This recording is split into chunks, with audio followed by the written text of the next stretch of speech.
It was a blazing hot day in Bluetopia, the kind of day where even the bananas were sweating. Chungo the Gorilla stood in front of his mirror, adjusting his oversized aviator sunglasses. "Looking good, Chungo," he said to himself with a confident nod. Outside, a loud honk shattered the silence. It was Pickleboy, sitting in a tiny car shaped like a pickle, wearing an inflatable arm floaty on each limb. "Come on, Chungo! The beach isn't gonna swim itself!" Chungo grabbed his beach bag, packed with essentials: sunscreen, bananas, more bananas, and a single sock. "Oops, wrong bag," he muttered, switching it out for one with sandwiches, towels, and a water gun he planned to surprise Pickleboy with later. When they arrived at Bluetopia Beach, chaos was already underway.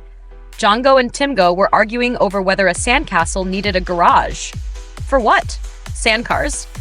Mungo and Bungo were buried neck-deep in the sand yelling for help, and Bobgo was trying to surf with a boogie board that kept flipping him over like a pancake. "Ah, family," Chungo said, grinning. Pickleboy sprinted to the water, only to stop short when a crab latched onto his big toe. "Ah! It's got me!" he screamed, hopping around like a pickle on a pogo stick.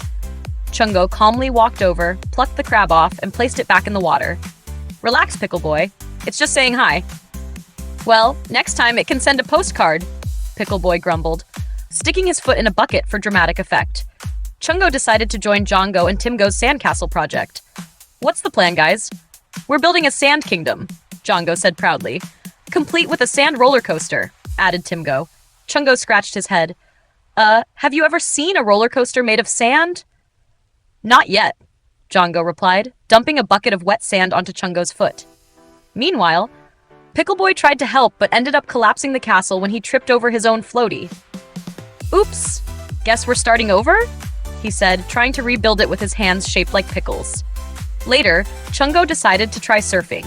Bobgo handed him a board. "It's easy," Bobgo said. "Just stand up and don't fall off."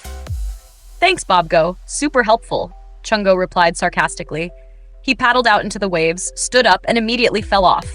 "This is harder than eating soup with chopsticks," he yelled, splashing into the water. Pickleboy, meanwhile, was attempting to ride a wave on his pickle floaty but got carried off by the tide. "Help! I'm going to Pickleland!" he screamed. Chungo swam out, grabbed him, and dragged him back to shore. "You've got the survival instincts of a soggy napkin," Chungo said, shaking water off his fur. After drying off, everyone gathered for a picnic. Chungo handed out sandwiches, but Pickleboy insisted on dipping his into peanut butter. "It's called flavor innovation," he said, as everyone watched in horror. "Yeah, and it's called gross," Mungo muttered, taking a bite of his normal sandwich. As the sun set, they built a bonfire.